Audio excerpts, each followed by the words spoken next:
Yadiden babam ruşen gel arkama yavrum indi Ettin ağabey yıkıldın dadı Mekkem gözün babamı uyumun indi Gel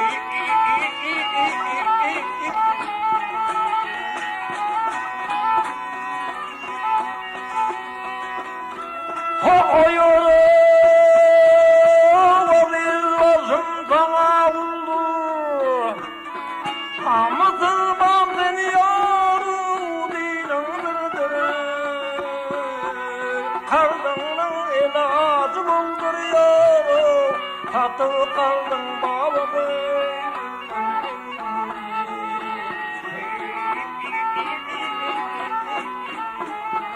Geri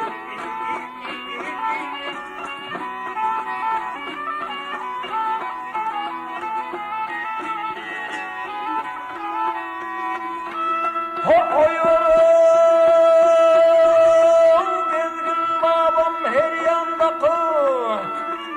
Öcühütlerinin yarı bağrını yakır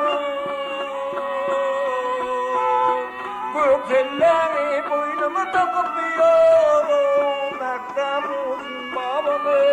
tuttum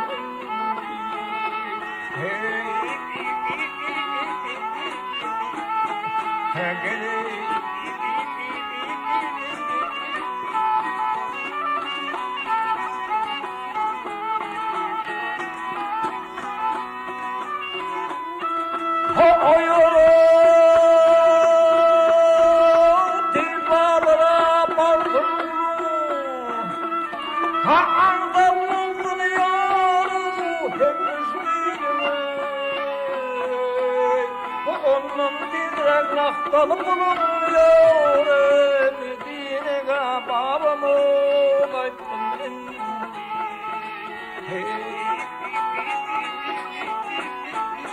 Gele